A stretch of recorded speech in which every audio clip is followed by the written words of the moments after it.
obra de restauração da Avenida 9 de Julho completa um mês. Comerciantes da própria avenida e também de ruas do entorno sofrem um impacto considerável no fluxo de clientes.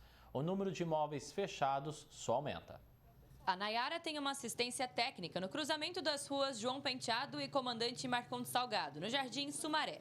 O estabelecimento fica a um quarteirão da Avenida 9 de Julho, exatamente onde existe uma interdição apenas para acesso local. Desde que as obras de restauração da avenida começaram há um mês, o fluxo de clientes já caiu bastante. A gente tinha antes um fluxo de pedestre que ia até o laboratório, alguns lugares aqui próximos, que não tem mais. Eles desviam, acredito, o fluxo de carro em horários de pico é muito alto, um trânsito rápido, ônibus passa muito rápido aqui. E, com exceção dos horários de pico, não tem movimento. Eu espero que fique bom, que eles consigam dessa vez cumprir o prazo estimado, né? Porque até os clientes que conseguem chegar aqui na minha loja falam, nossa, mas está muito difícil chegar até aqui. A livraria da Deia também tem sido impactada. Ela precisou pegar uma placa de trânsito de outro trecho para avisar os clientes que podiam subir na contramão e acessar o comércio. A piora chega a mais de 60%. E tá piorando cada vez mais por falta de acesso, por falta de placas avisando que pode subir na contramão. Não teve um aviso da prefeitura falando que isso ia acontecer, não teve uma conversa com os donos dos prédios, com os donos dos comércios, que isso ia começar. Simplesmente começou o buraco já sem avisar nenhum. A minha mãe é dona da loja aqui da esquina, também não foi avisada, nada. E a dona do prédio ainda aumentou o nosso aluguel. Agora, se tá difícil para elas, imagina para o Diogo, que trabalha exatamente em frente à intervenção.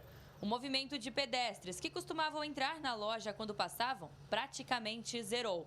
A saída tem sido trabalhar com delivery. Diminuiu em uns 60%, 70% quase as vendas, praticamente. Tenho clientes que me ligam, inclusive, falando que não dá para vir, que preferem ir em outro lugar, porque aqui está muito mais demorado, né? Pessoa que está com pressa, precisava vir aqui só pegar alguma coisa rapidinho, acaba não vindo. Todos os dias eu tenho que fazer uma limpeza, porque senão minha loja ela vai ficar marrom lá dentro, né? Basicamente policiamento zero, tanto que a gente foi furtado esses dias para trás. Quem ainda frequenta os comércios da região precisa enfrentar um trânsito caótico e torcer para encontrar vaga para estacionar. Nisso, o desrespeito e a imprudência tomam conta. Tentei vir semana passada, não consegui. Só consegui voltar hoje porque me avisaram, o pessoal da loja me avisou que eles têm convênio com o estacionamento. Tá bem caótico mesmo, você não tem referência de nada, você fica perdido. Então, chegar aqui, a mesma coisa chegar num campo minado, você não sabe de nada. Tem muito motorista imprudente que às vezes começa a dar ré aqui na João Penteado porque quer entrar aqui na rua que está com acesso local. E o ônibus é muito rápido. Eles colocaram placa de proibido estacionar, mas o pessoal para ainda. Então, assim, tá bem complicado o trânsito também e sem orientação nenhuma. Fecharam, não avisaram que ia fechar, fecharam de um dia para o outro, ficaram só um dia orientando e agora está por conta dos motoristas deduzirem o que pode ou não fazer. A restauração da 9 de julho vai ser dividida em etapas. Segundo a construtora, os trabalhos devem demorar 10 semanas a cada 2 quarteirões. Só que por conta do histórico de obras na cidade, muita gente não acredita nesse prazo e já desistiu da avenida. Por aqui, não é difícil encontrar prédios fechados em todos os quarteirões. Aqui no nosso quarteirão, como dá para ver aqui, está basicamente só a gente mesmo que ficou. Algumas lojas saíram antes, mas acredito que tenha sido já um planejamento que eles sabiam que ia começar a obra. E assim, ninguém veio conversar com a gente também, da prefeitura, de nada, para estabelecer nem que fosse alguma estratégia, né, para falar, ó, dá para ver seus clientes passarem por aqui, ou coloca uma placa ali, zero conversa. Eu acho que precisa de mais agilidade, mais funcionários, mais cobrança do poder dos nossos vereadores, que eles têm que vir aqui, têm que olhar, têm que ver o que está acontecendo. A gente, como cidadão, devia ser avisado, devia ter esse cronograma na mão, que nós não temos esse cronograma na mão. Além de ficar fechada a 9 de julho, eles vão fechar a Marcondes inteira e só vão chegar aqui na porta da minha loja em dezembro.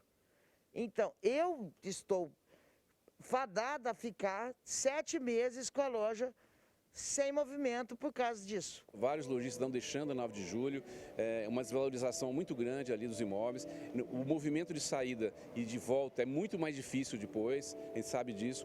Foi construído ao longo dos anos o movimento, não só na 9 de julho, mas na Barão, na Visconde, também estão sendo muito afetadas. As obras praticamente nem começaram ali na Barão e na Visconde, mas onde a 9 de julho já começou, está deixando muito alarmados os lojistas, continuam sendo muito alarmados, porque não está havendo essa comunicação dos que estão fazendo a obra com relação ao começo, meio e fim da obra. O presidente do Sincovarp garante que tem cobrado comunicação da prefeitura para conseguir ajudar os comerciantes e facilitar o acesso às lojas. A gente sabe que cada pedaço ali tem uma característica diferente, tem um tipo de atividade comercial diferente que exige especificidades no sentido de como acessar, como chegar e ir embora. Então a gente vê essa preocupação constante com isso desde o início da obra. A obra está só começando e a gente está vendo os mesmos erros das obras anteriores ocorrendo na 9 de julho, o que é lamentável. Alice Carvalho para o Jornal da Clube. A Secretaria de Obras informou que o cronograma foi discutido, amplamente divulgado aos comerciantes e é cumprido à risca.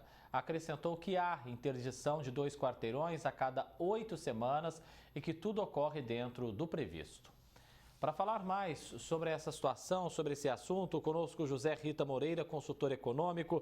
José Rita, mais uma vez, muito bem-vindo aqui, obrigado por participar com a gente. Como nós vimos aí na reportagem, o impacto aos comerciantes em apenas um mês já é muito grande. Nós estamos falando de empresas que mal se recuperaram da pandemia e já estão sofrendo novamente, aí fica difícil para o empresariado mesmo, né? Pois é, André. Boa tarde a você, boa tarde a todos. O que se percebe é o seguinte, o 9 de julho é uma tradição, né? É um patrimônio, né? Sempre foi muito querida essa avenida aqui em Ribeirão Preto e mesmo nos últimos tempos a gente tem visto que a frequência tem diminuído em função do calçamento, estava muito ruim, então o pessoal evitava, isso agravado ainda pela pandemia.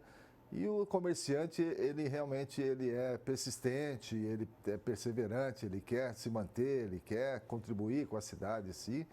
E o que a gente vê, como tudo que foi visto até agora, André, que é falta de planejamento, né? Fala-se em fechar partes da avenida ao longo da obra, mas eu vindo para cá agora, por exemplo, praticamente toda a avenida está em obras ali, né? Então, toda a avenida tem interdição.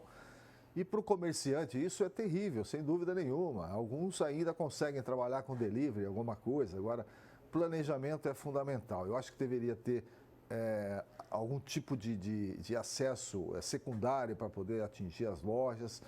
Por outro lado também, acho que a própria prefeitura deveria fazer um papel de compensar esses comerciantes que estão tendo prejuízo de alguma forma, redução de impostos, redução de IPTU, eu não sei, algum tipo de subsistência para eles poderem se manter ali até que termine as obras, que é no mínimo justo o que poderia ser feito, né, André? Porque realmente o prejuízo é muito grande, não só para eles, quanto para a população que tem o hábito de fazer compras por ali.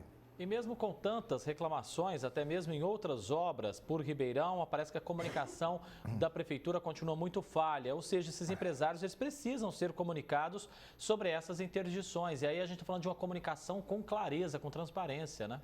Exatamente. Aqui eu estava falando do planejamento, né? O planejamento são várias etapas, inclusive o cronograma, para saber exatamente em frente o meu estabelecimento, quando que vai acontecer a obra, em que tempo eu vou ficar inatingível aí pelos clientes, de que qual é a forma alternativa deles chegarem até mim, algum tipo de estacionamento próximo, aí um pouco mais distante. Mas é isso, o que a gente vê é que falta planejamento, né? As coisas estão acontecendo de uma forma abrupta, embora a prefeitura tenha divulgado que discutiu o cronograma, né? Eu não participei, eu não vi isso, então não posso comentar. Mas o planejamento é o que permitiria que isso acontecesse. É claro que espera-se que no futuro próximo a gente vai ter um novo estágio de 9 de julho, devidamente pavimentada, devidamente arborizada, em condições de acesso ao comércio, como sempre foi e como é uma tradição que muita gente gosta daqui. Isso acontece no momento em que existe um programa de revitalização, tanto do centro comercial, aqui envolvendo o centro da cidade, inclusive 9 de julho, um esforço para que realmente as compras sejam deslocadas para cá, para fazer concorrência aí, principalmente pelas compras pela internet e shoppings também. Eu acho que tem espaço para todo mundo. Então é injusto, num momento como esse, você tirar esse poder de negociação dos comerciantes, principalmente aqui da 9 de julho, que estão sofrendo com isso e não estão disputando em condições de igualdade, viu, André?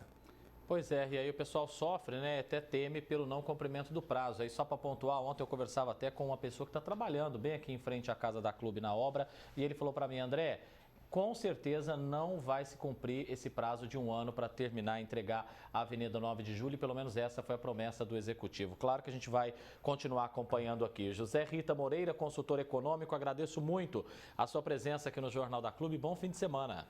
Você também, André, muito obrigado pela oportunidade. Até mais.